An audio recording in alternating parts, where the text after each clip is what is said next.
Okay, so is it anyone who wants to go?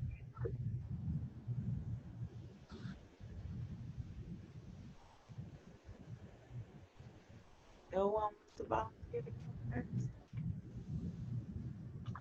Then I will select you. All right, let me try. Okay. Yeah. Let me put my timer on. Okay, hold on one minute. Let me pull up.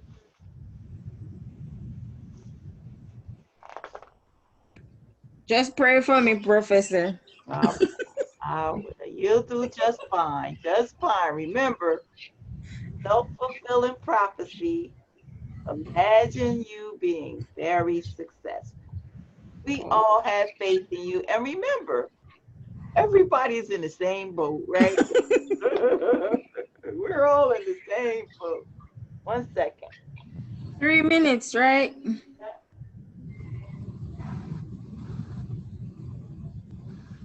3 minutes. All right.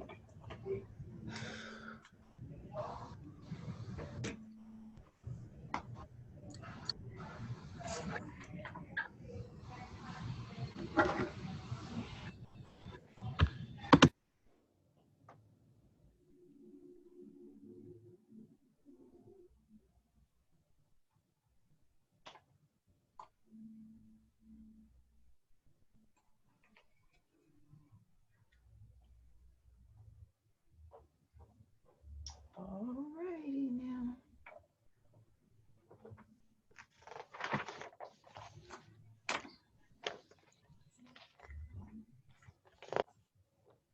Okay, Alicia, we're ready when you are. Okay, my timer is. Good evening, class. Good evening, ladies and gentlemen. My topic is um I find it annoyed when people use their cell phone in quiet places, like the library and a quiet part in the train. Imagine you just leave your class about like 1:30, and your next class begin at 3. So you head straight to the library to catch up on your work, to do some studies, and you're in the library reading over your material, going through, and you start to get a better understanding of what you're reading, your material before your class. And all of a sudden, somebody came in the library on their cell phone and start talking about conversation that you don't really want to hear. About little Jamal that didn't pay child support, so he didn't have any diapers. But you're just trying to finish your chapter. You're halfway there, right? I find that to be very inappropriate and inconsiderate. Uh, the first thing that annoys me, it disrupts your thought process. It shifts your mind from a totally different thing that what you're focusing on. That distraction shift, and it defeat the purpose of you be in the library trying to accomplish whatever you're doing there. My second reason why I'm annoyed, um they're forcing you to listen to their conversation, forcing you to listen to something that you don't want to listen to. You just want to read or study. You don't want to hear nobody. That is why you chose a quiet zone, a quiet environment, versus being in the normal classroom where everybody having their own conversation. And my last reason, I'll wrap this up. My last reason is, um, many times I travel on a train to New York like every week, and I go in the quiet card, and people always come in there to talk, and I'm praying, can the conductor please come and get my time is done. I'm not It's here. 3 to 5 minutes, It's so you three can to go. 5 minutes, so keep going. That's Oh, the my minimum bad. amount. Keep going. So I'm just praying to the conductor come to get this person out because I'm there trying to read or, to have that peace of mind and not hearing other people reason with your own thought, have a different perspective in life. And this lady coming and she been yapping the whole way. It's like I'm hearing a drum in my ears. I was happy when the conductor put her out. I mean, it's embarrassing, but she deserved it. It says quiet cart. You want to talk, you go in the talking cart. So that is one thing. That's my third reason I am annoyed by people using their cell phone inappropriately in public, in quiet area. Um, my closing remarks on this, I pray and hope that they will read the sign and just be respectful of others, because I think it's bad manners to be talking in somewhere that is restricted as a quiet period. So my closing remarks, I hope that and I did it rough. I try to memorize everything. I'm sorry. Yes. That they will practice good manners. Thank you for listening.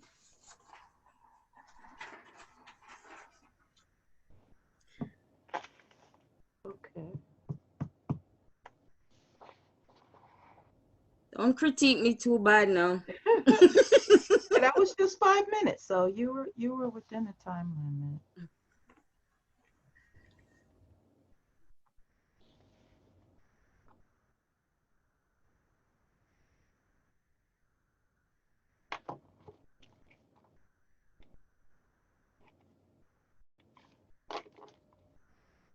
Okay, so one thing I want to say is don't tell your audience when you have made a mistake or that you're nervous, that you're not doing well, you're not going to do well.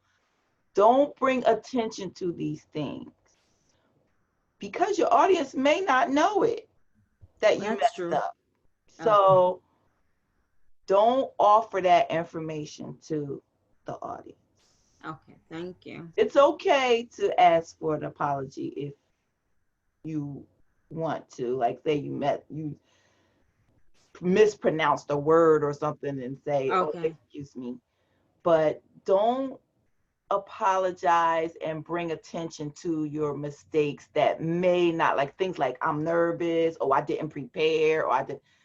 They may know, they may not know. Okay. So don't offer it up.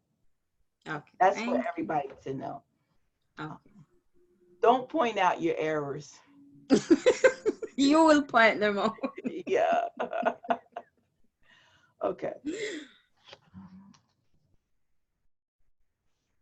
Don't tell us about any of your shortcomings, anything that, you think is not up to par. Okay. All right. Very good. Very good. Very good.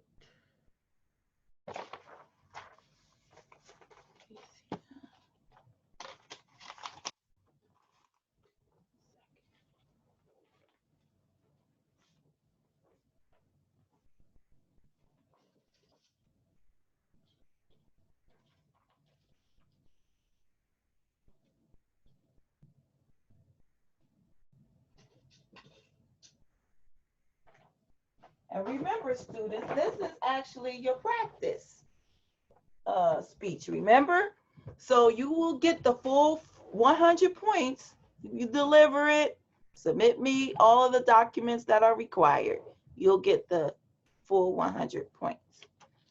So don't stress out too much about it at this point, okay? Because we're still in this learning phase here. Who'd like to go next?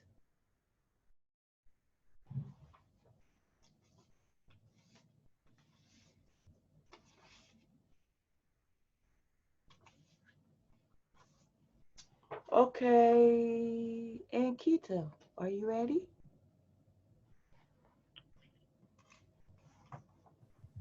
Okay. 1 second.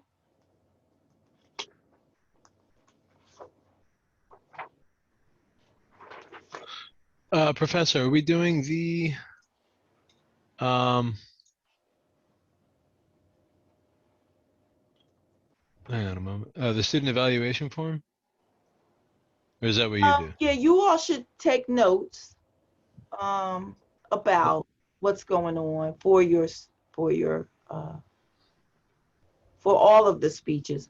But after this, I'm going to assign each person some reviewers, some evaluators. Okay, Okay? Each speaker is going to get an evaluator. You're not going to be required in the discussion board to evaluate every speech. okay, So just take notes now.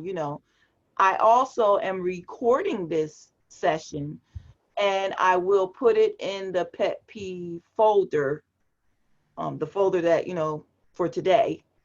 And you'll be able to go back and review the person a little bit more carefully once you know who it is you are assigned to. But since we are here today, make little notes for yourself. That way it won't be so difficult at when you go back another time to look at it. You already have some of this stuff written down. Okay? Everybody understand that? How that works? You don't know who you're going to get now. So, okay, jot down, just, check off those little boxes in the student evaluation form about, the attention getting and, write your little notes down there, what you think was better, best, or not on these sheets today. And then when you go back, you might see something that you didn't see today, or, you can look a little closer at the video. All righty. Okay, Ankita, we're ready for you. Okay, so picture this. You come home after a long day at school. You've been studying all day to pass all your classes, and you also have a job on the side to pay for your expenses. Then somebody says to you, well, you're a girl, so you should be cooking and cleaning instead of wasting your money on education. No offense, though. Now, you know there was no reason for that unnecessary comment, but do you think by adding no offense to it would make it better? I don't think so. Um, People who say no offense then proceed to offend annoy me because they are inconsiderate of others' feelings. They try to escape the blame for what they say by adding no offense to it. And they also believe that they are being helpful with the unnecessary information. The first reason why people who say no offense annoy me is because they tend to shift the blame for what they say. They don't like to be held accountable for what they say. Knowingly it's offensive, yet they still feel like it's appropriate to say. They think by adding no offense, it becomes safer to be offensive, like it's a free pass from anyone trying to correct them. They believe by saying no offense should relieve you from getting offended, but sadly, it does not work like that. I just explained to you how they tend to shift the blame. I will now discuss the second reason on why people who say no offense annoy me, which is that they provide you with unnecessary information that is not useful to anyone. They believe that they are being helpful with that information that they provide, but that's so far away from the truth. At the end of the day, most likely nobody asks for their opinion, therefore makes the comment unnecessary. So far, I have explained that people who say no offense annoy me by shifting the blame off themselves and providing unnecessary information. I'm going to explain my third and last reason, which is that they are inconsiderate to other feelings. They believe it is okay to use derogatory language in hopes of not being corrected by anyone. I understand that it can be hard to stand up for yourself sometimes, but when you aren't really used to doing that, um, some, sorry, um, one second. I understand that it could be hard to stand up for yourself sometimes, but when you aren't really used to doing that, but sometimes it is necessary to use your voice and not let fear guide you from speaking your truth.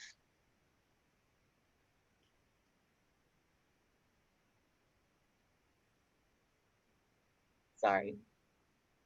At the end of the day, most likely, nobody, sorry.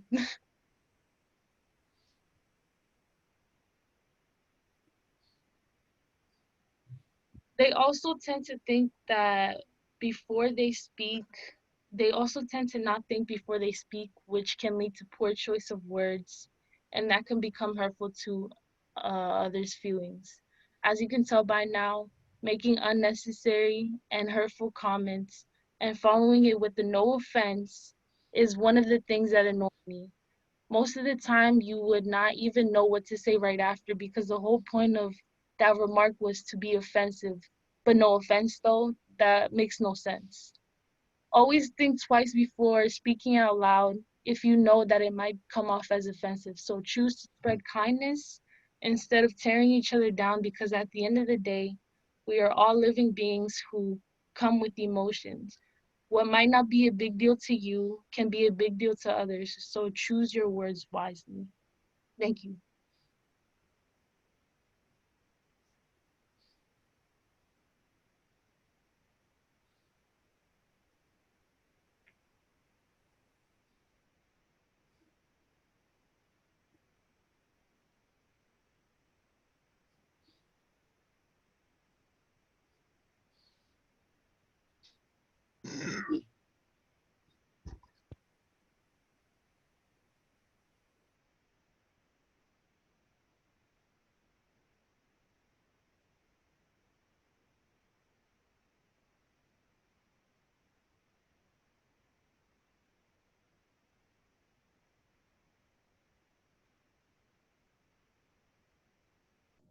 Okay, I was on mute, but you all are welcome to clap if you like. They might not hear the clap because we're all unmuted, but they definitely will be able to see the claps.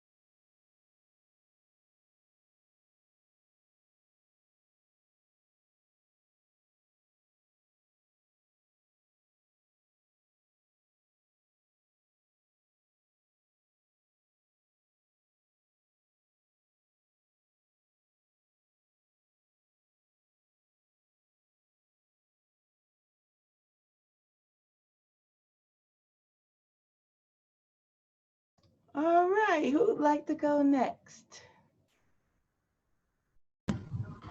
Professor?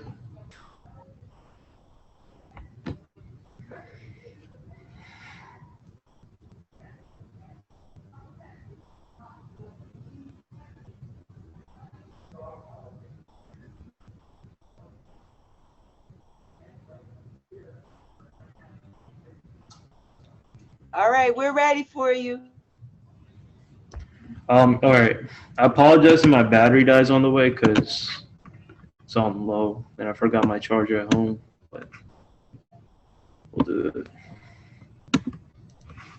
All right, so just imagine you're in a heated conversation with your boss and they decide to keep interrupting you while you're looking to make your point. Does this not build frustration? Does this not make you want to grab your boss by the collar and tell him to shut up? Well, for me, I would answer yes to those questions because I'm annoyed by people who interrupt conversations because it prevents me from being able to say what I need to. I feel insulted and I forget my thoughts. I believe everyone has the right to say how they feel and express their emotions equal as the one who's looking to interrupt them. I personally find it very annoying when someone decides to interrupt me while I'm talking, as I'm unable to say what I need to about whatever the conversation topic may be. I can recall this had occurred on several occasions where I was being constantly interrupted by someone, and I was very annoyed because it was preventing me from being able to say what I needed to say, and the other person would just keep going on and on. Put yourself in a situation where you're in a relationship and your partner decides to ramble on about how they think you're cheating and how annoying it would be if they won't let you talk and explain yourself. Another reason why I have a strong pet peeve towards people interrupting conversations is because I feel insulted. When someone interrupts you and shuts you up in a group conversation, it's a terrible feeling because it lowers your self-esteem and it makes you seem worthless.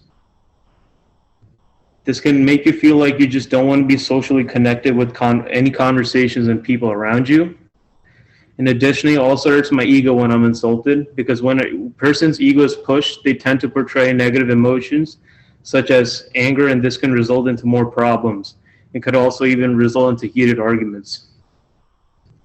At last, I strongly hold a pet peeve against people interrupting conversations, because when this happens, it becomes difficult for me to be able to hold on to my thoughts, and I tend to forget them. This can become an issue because I could be forgetting something important to say. Let's say, for example, going back to the boss example, I'm having a conversation with my boss as to why I was late to work, and he keeps on interrupting me while I'm trying to talk, not giving me a chance to explain why I was late to work. Now this increases my chance of forgetting something important that I may have to say.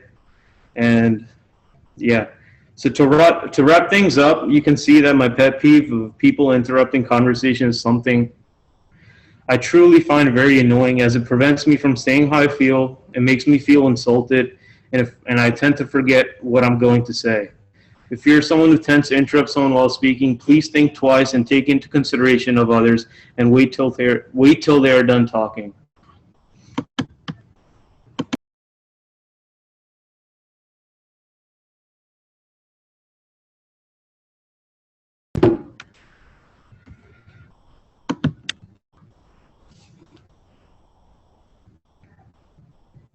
Yes, Jasmine. I've been looking since the speeches started because I was going to turn in mine around too, and I still have no idea where it is. I have the grade link. When I pull up grades, I can see where you're supposed to resubmit the new one. I can't find whatever folder or spot to submit it in. I refreshed and I've logged back in, but nothing's working. All right. Logging me out again. Don't worry about it.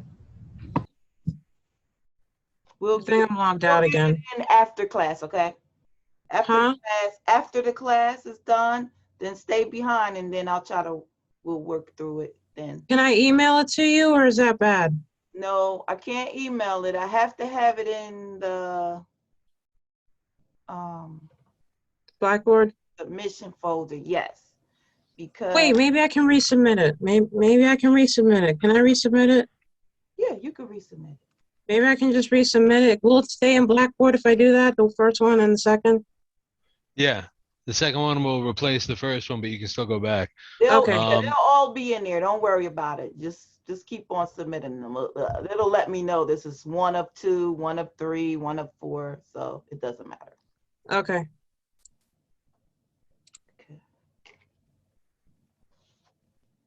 All right, Ganeet, you wanted to go next? Okay, because I don't want your battery. That was Deep's battery.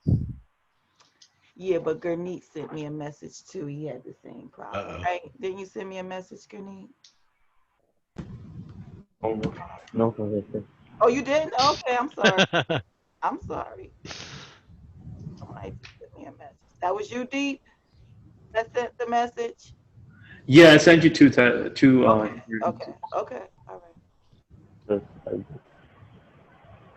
Okay. Did you want to go next now, Gurneet? I'm sorry. You did? Professor. Okay. Hold on 1 minute.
I'm ready for you now.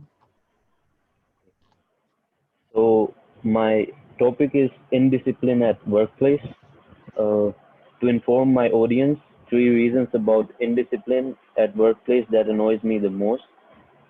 The three reasons why indiscipline at workplace annoys me is lack of rules and regulation, attitude of employees, and lack of knowledge. Indiscipline is unable to be endured no matter where it is happening, whether it's in school, hospital, or airports, etc.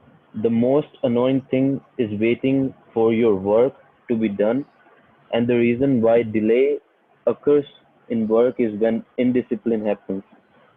Indiscipline could be seen in many ways, such as unorganized behavior of employees. Lack of rules and regulation is the major reason that cause chaos at workplaces. If everything would be organized in an apt way, there will be no disorder that can cause any kind of delay. Laziness, laziness in employees is a reason why lack of rules and regulation happen. Plus, rude attitude of employees toward customers is also a part of indiscipline. We usually don't see it happen much of the time, but at some places it happens. Lack of knowledge also causes great trouble while dealing with customers. For example, when I arrived at Indian airport, everything was so unorganized, and employees they don't even know what they're doing. I mean, employees working there have no idea how to control the crowd of passengers arriving at the airport.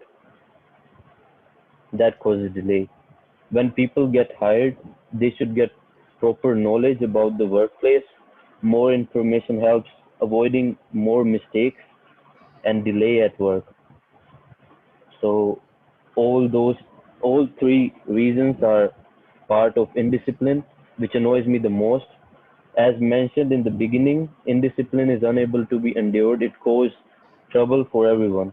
This also shows that discipline matters everywhere, not just at workplace. It improves our life in many ways, such as saving time and being punctual. And that's it, Professor.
So let me ask a question. Have you all looked at the public speaking assignments requirements for your speeches?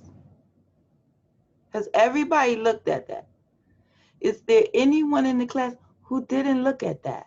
So what? It's called public speaking assignments. It tells you what the style should be in your bibliography, AMLA style. It tells you how many sources you are required to use for the type of speech that you're delivering. It tells you exactly what sources are required I feel for, like I opened it, but I didn't use it for this. yeah. So this is important information. You need to look at that. It tells you what the requirements are. If you don't know that, if you haven't looked at it, then you probably are not following all the requirements. Now, I'm noticing that several speeches did not cite any sources during the speech. That's required. Okay, for the pet peeve, I believe you were required to do two, and the two that I specifically said you had to do were a periodical, I think was one of them, and the other one was a website. Okay, so you needed in your speech to cite a minimum of two sources, okay, for this speech. So you need to say, according to Dr. Hall, who is an expert on workplace environments, okay, at the University of Pennsylvania, okay, you have to not only cite those sources, set them up of who you're talking about. Okay, if the person is not well known. If you were to tell us about something that was, or use a quote from Dr. Martin Luther King, most people in the world know who Dr. Martin Luther King is. So you really wouldn't have to set up for someone like that. Okay, but anyone who you are referring to that is not well known by the audience, then you definitely need to make certain that you are setting that up. And you need to cite the source during the speech. Okay, that's very important. But again, this is a learning tool, so jot that down in your memory, okay, or write it down if your memory is not good like mine, and you will be able to incorporate that into your graded speeches, your next two graded speeches. Okay, I'm going to be looking for that in that informative speech. Really, I'm going to really be looking for that. Okay, and it's going to affect your grade if you don't follow the requirements for the speech. Okay. So if we put like two um two articles, if we cite two, you're saying to at least use one in the speech or have to use both? What did the requirements say? Are you looking at that now? No, I'm not. Okay, so I believe that it says that you are required to use at least two sources for this one. Okay, and that both of those sources need to be cited in the speech. Okay.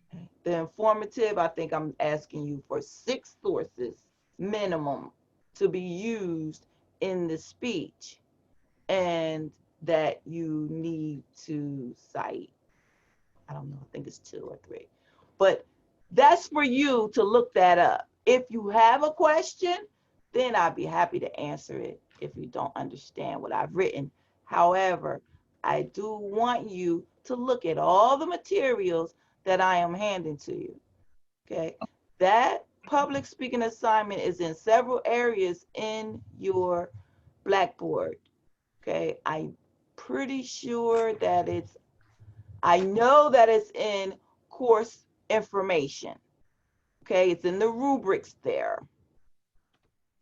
It also should be in the section and the handouts section of where I have information on pet peeves. Okay, it probably also should be in the submission folder, attached to the submission folder there too. I'm not exactly sure, but it is in several places. Most definitely it's in the rubrics, and you should take a look at all of those rubrics that I have provided for you. It will give you an indication of specifically what I'm looking for in your speeches and what's required of you, what you need to do, okay, to get an A, which we all want to get, right? We all get an A's here. Okay. Who is next? Can I? I think it's Kiara. Yes. Hi, Kiara. 1 second. Okay.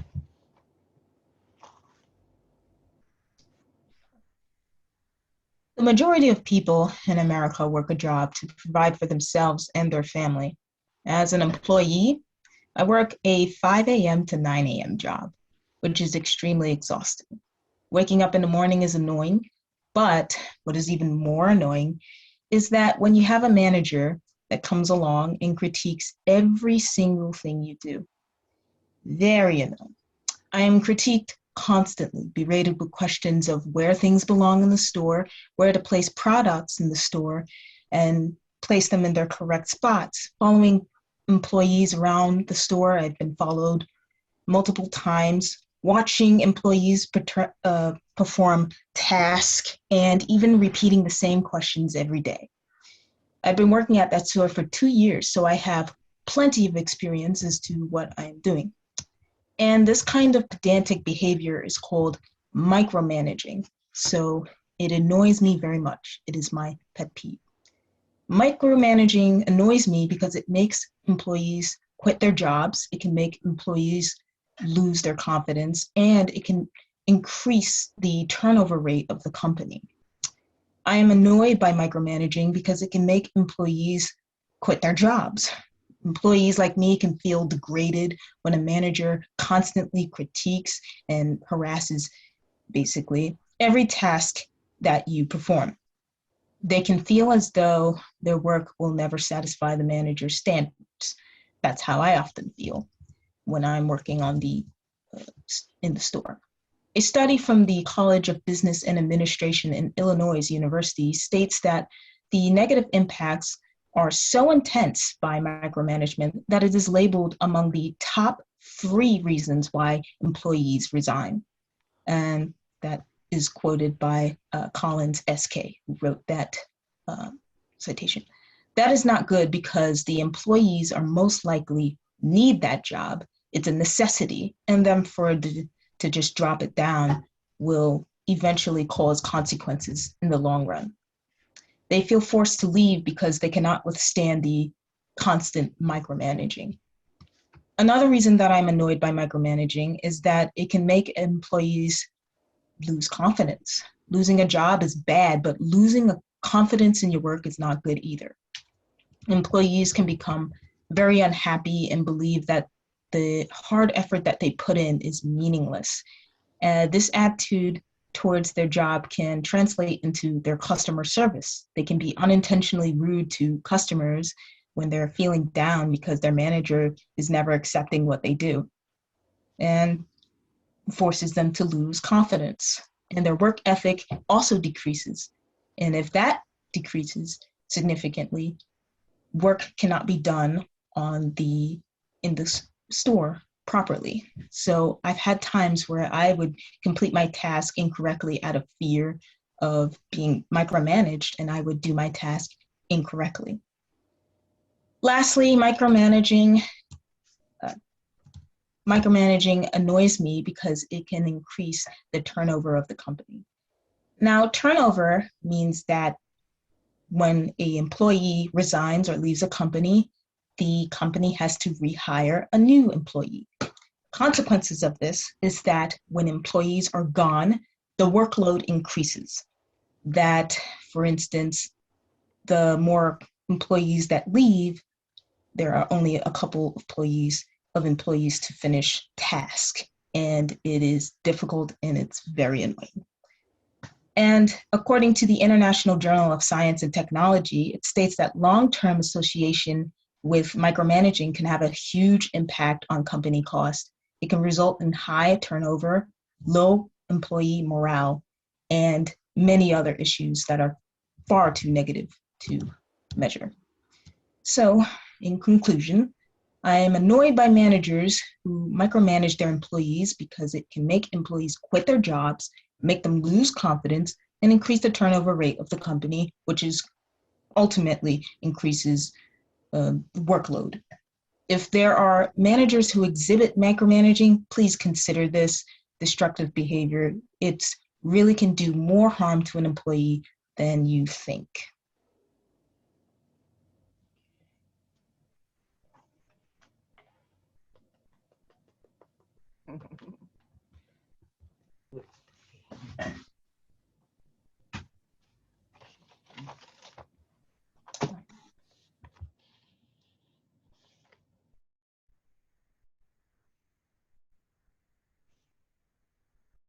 Hopefully that wasn't too long. I'm not clapping. We're supposed to be clapping at the end. Yay. Okay, it was 5 minutes. Kiara, right on time. Well, darn. So, Jasmine, are you going to go today? Sure. Okay. I know I have to, but you kind of bringing up that we didn't cite sources. I was just kind of like, oh, damn it. Because of all the papers I do, I know to cite the sources I put in, and I didn't. Yeah, don't worry about it for today. Just do You got it, Jess. today, but just log that in the back of your memory for the next graded speech that we do. Okay. Okay. Hold on. I just need a couple more minutes.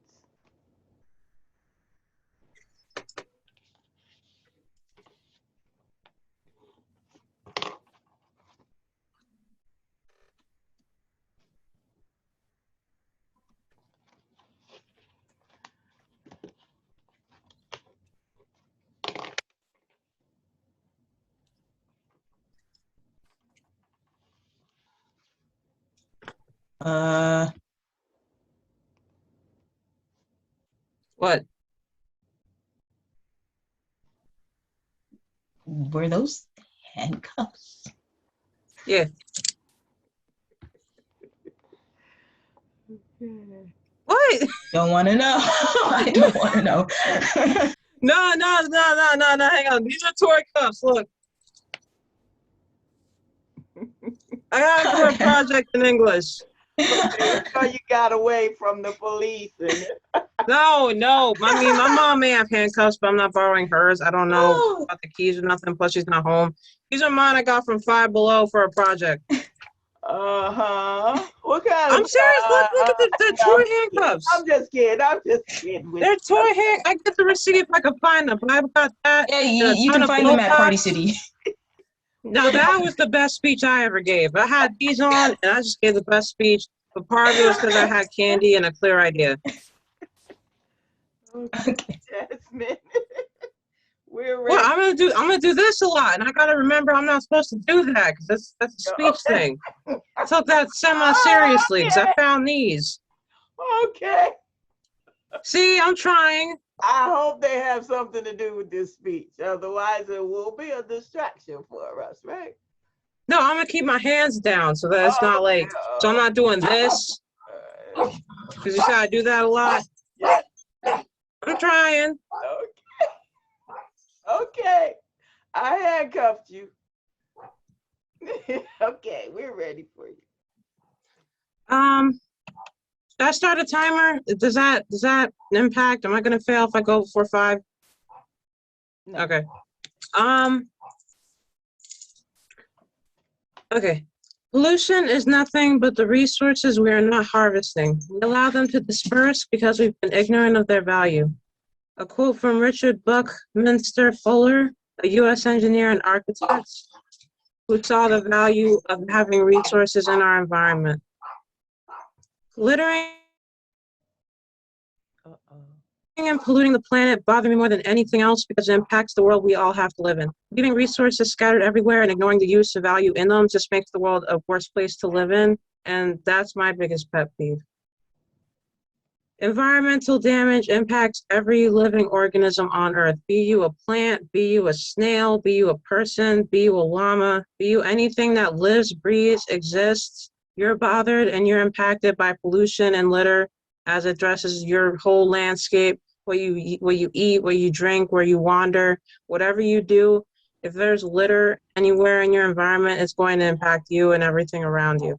It's not good for the environment itself that you have to live on, which is the organisms and everything involved in it, the plant life, the people. We are the planet we live on. We symbolize and we impact the earth as a whole because we are part of the world we live in. And it's the main reason we've had like planning the Tetraform March for the past 5 years at least. This isn't a dedicated source. This was a test I had to take for the NJ Ask for something I did in high school. So this has been around for years and all of my life. How bad an impact pollution and littering is going to make for me and the children after me is something that needs to be addressed.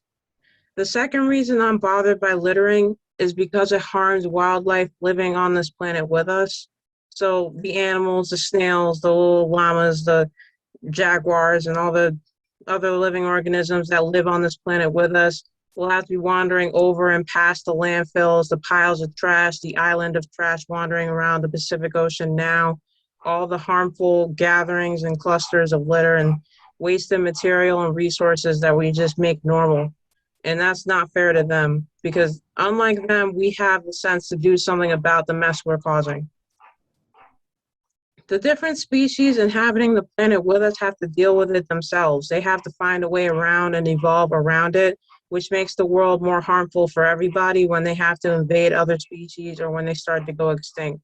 The polar bears drowning and the polar ice caps from the global warming affecting the litter and the mess that's caused already, as well as the factories producing all that smog and litter in the first place. We gotta do better for the animals and wildlife that have to deal with it. Many will not be around in the future and are going extinct by the day. Again, the polar bears, the different creatures that have to evolve around and within the worlds that we're making for them. Dead carcasses from the harm add to the litter piles, so they're going to be trying to find a way around what they're used to in the world they live in and dying in mass graves in the same spots, causing a different shift and a different imbalance. Dead and decomposing organisms who fell to the pollution and litter are left to rot and infest the earth further until they can decompose and they can be made into fuel for the world and the plants. But even then, they're probably going to be dampened down by more litter because it's still a problem. The third reason I'm bothered by littering is that there are more normalized behaviors and harms that insult and further harm the thinking of banana peels or whatever on the ground because it's healthy or whatever. We're not clear on what's fair and what's not fair in regard to littering, as well as littering itself as a larger culture, because so many people think it's okay to litter. And it's killing ourselves slowly because we're losing our connection to the earth and we're losing what's valuable. The more common and normal we make it, the more harm it does to the future generations. And we're hurting the ones we love in the future by being careless about our pollution. It means we make a more unsafe environment for them to live in. So in conclusion, I chose the quote I used at the start because all three of my points highlight the ignorance littering shows among the population. It's because we are wild animals and our planet is a home that we populate that we need to do better for everything and everyone in it. Because we all involve the world and have some involvement in the creatures living on it, and that we've messed up in the first Mars in the next 10 years, maybe not in the next 15, because we're not cleaning up the mess we have. It's just going to repeat. It's just going to cycle us back to here. A movie's going to happen, and then we're going to be chained to the mistakes that we made. Look, I'm irrelevant.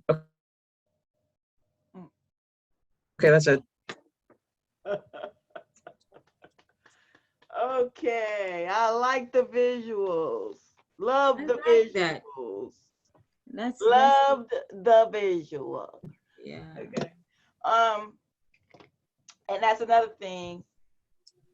If you were to look at the rubric, that I have in there that you're going to actually is also a part of your grade. Okay, so look at that, the rubric that I have in there. And matter of fact, I don't know, did I show you guys this before in this class or no? So what? The rubrics. That in, I don't think so. okay, let me show you. Yeah.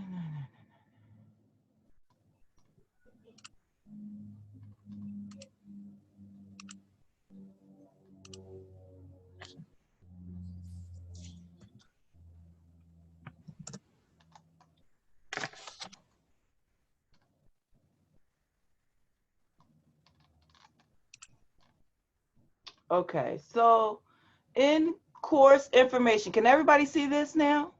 Yeah. Okay, so in course information,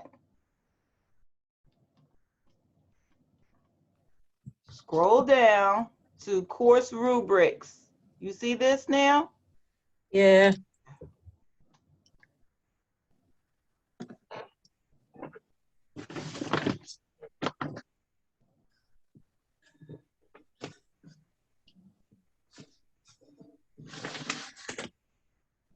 Okay, so this is one. And it tells you what's the criteria for A, speech, B, speech, C, speech. Okay, E, F.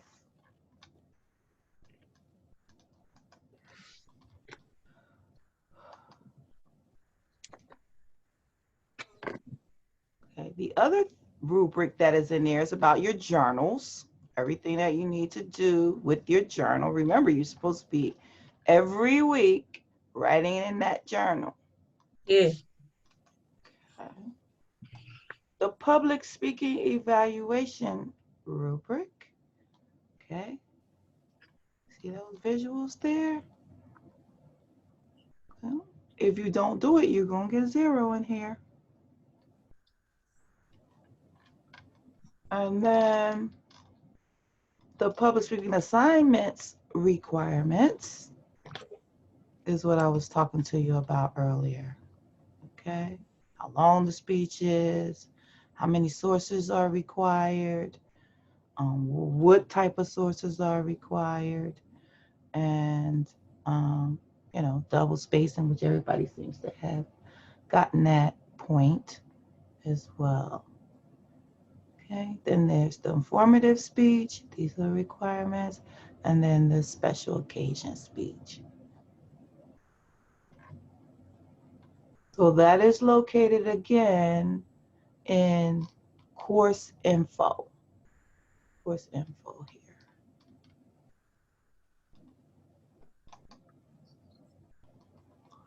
Okay.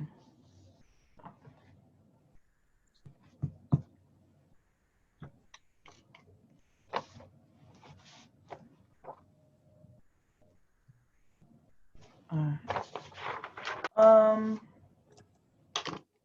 Okay, pretty good.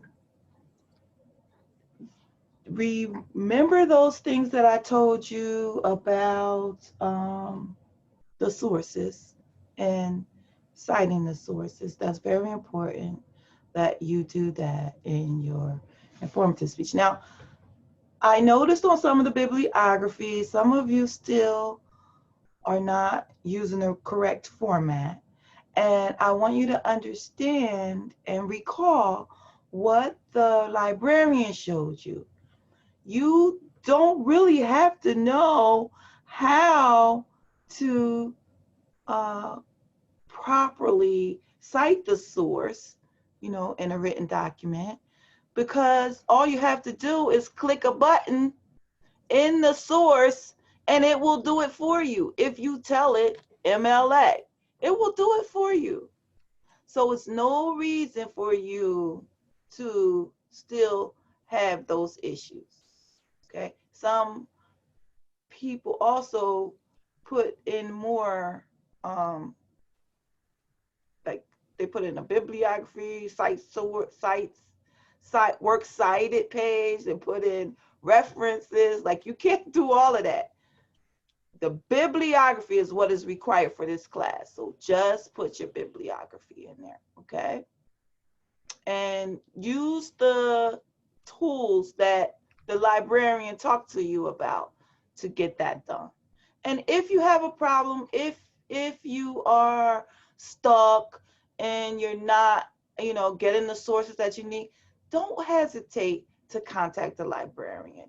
He will help you. He is very helpful. So, reach out to him if you're having trouble with your sources. I think, Gurneet, you reached out and you had your conversation with them as well, right? Are you still there, Gurneet? Okay, looks like Gurneet left us. Yeah, I'm here, Professor. Oh, okay, all right. Were you able to speak with Mr. Calandro? Yes, I Okay. did. I did. Yeah, and he was helpful, right? Yes. Yeah. Yes, Professor. He helped me. So, don't feel intimidated at all. That's what he's there for. He's there to help you. So reach out to him if you're having a little difficulty with your research sources. Darling, reach out, reach out. Is there a reason for your song that you're sharing Oh, with I'm sorry. I thought it was me. Jasmine? Okay.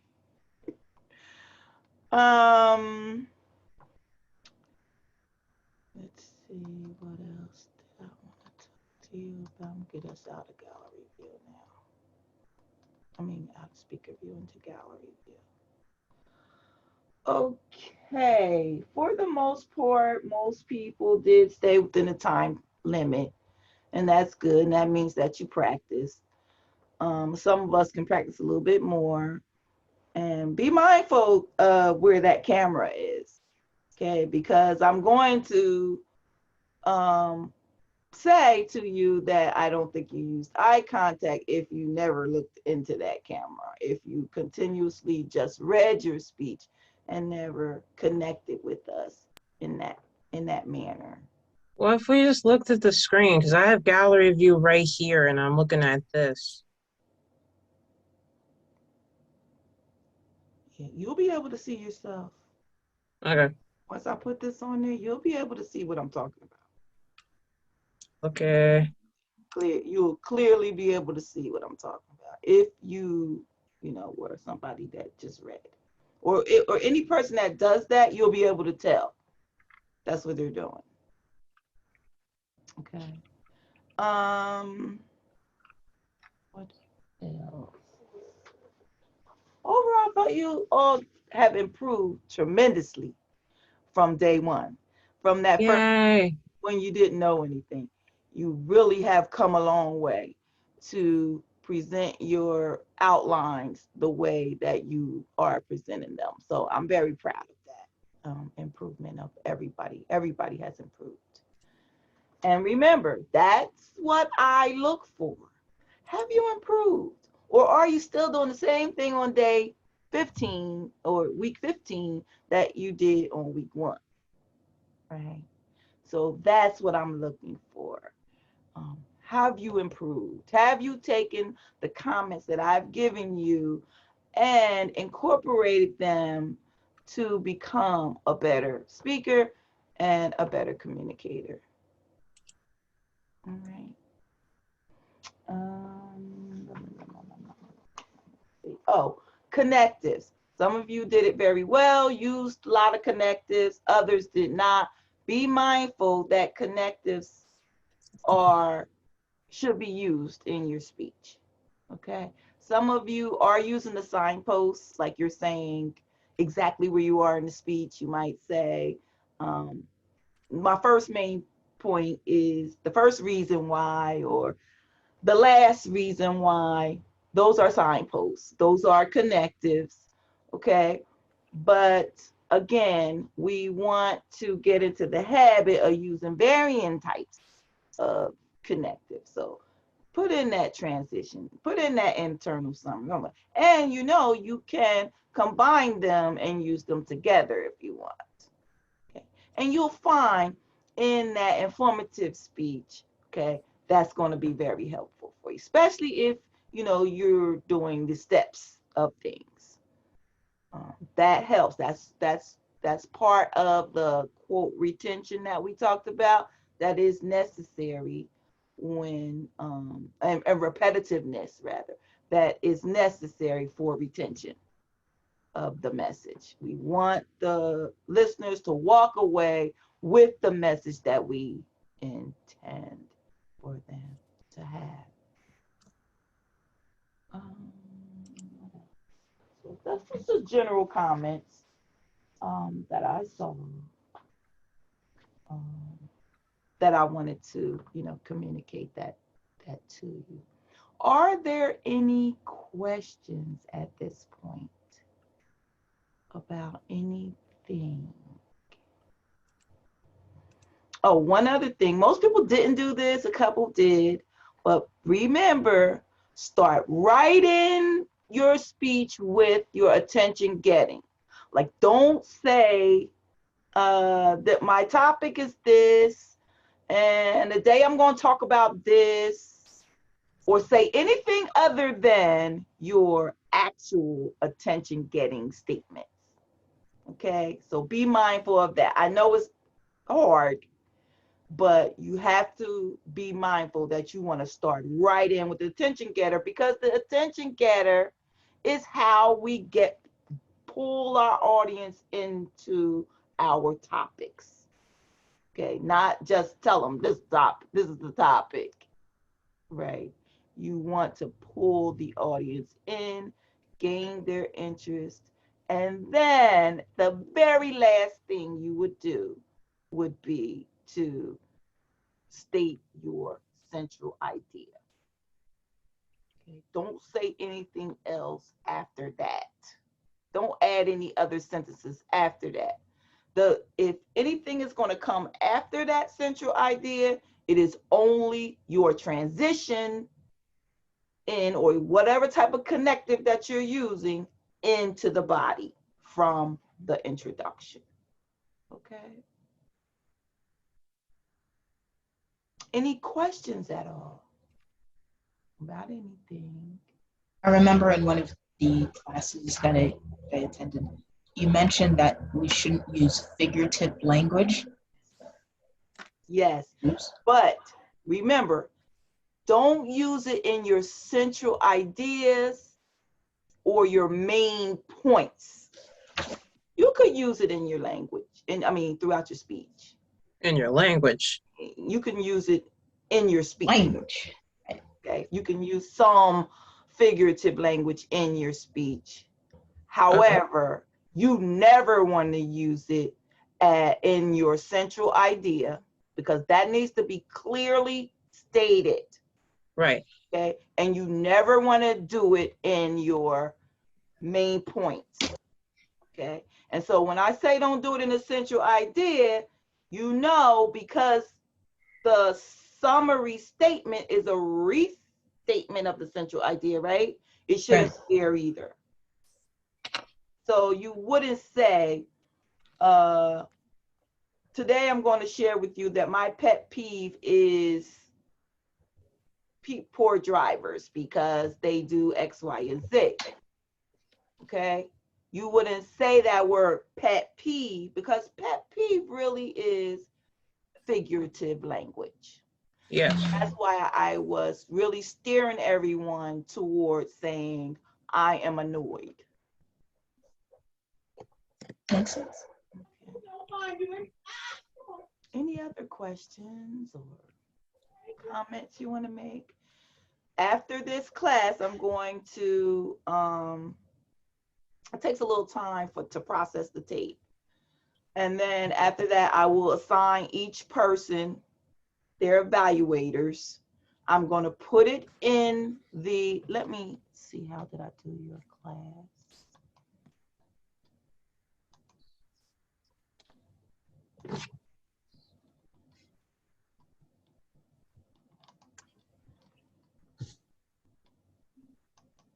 I gave you a folder that is for pet peeves.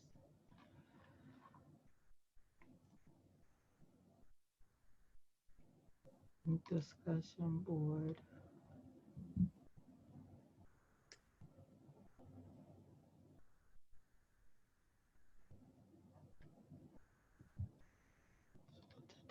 Here.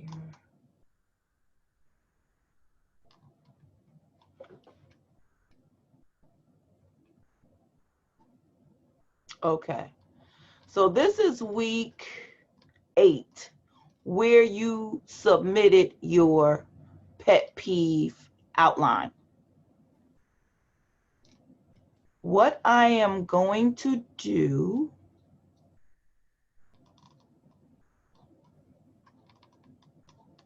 let me see if I have it here or if I moved it.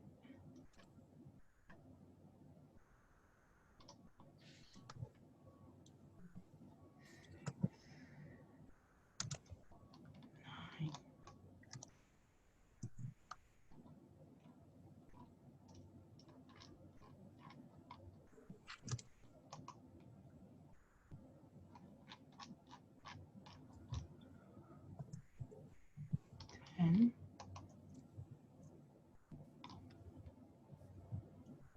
okay, this is informative.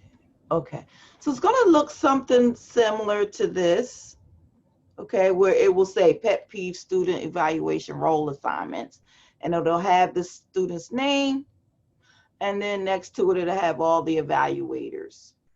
So you'll see, you'll know which speaker you are evaluating, okay?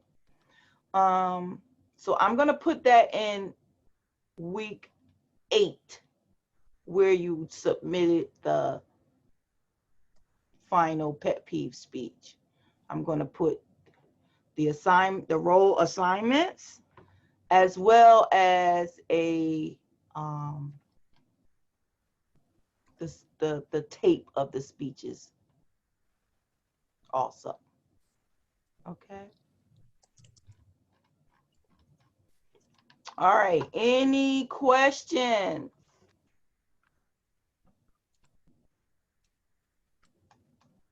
Any questions? No questions? Thank you very much for your speeches today, your participation. I enjoyed them all, as I knew that I would. And I will see you next week. Have a great week, everybody. Bye. Bye, Professor. I'm Bye-bye. eating chips. My mouth is full. Okay. Have a good day, Professor. Thank you again. Sure. Take care. Be safe. You too. Thank you, Professor. It's still okay that I submitted mine in the same window, right? Do you still want to stay back and I'll submit it somewhere else, or is that okay? Where did you submit? Did you put it in week 8? Where we put the first outline? No, Where you? it doesn't go in there. It goes in week 8. Is that where you put it in the first one? I didn't see week 8 when I went in. You didn't see week 8 there? So I put it where we put it the first time, the draft, because the submission should stay, it's just in another case. folder. No, it's another folder for that one.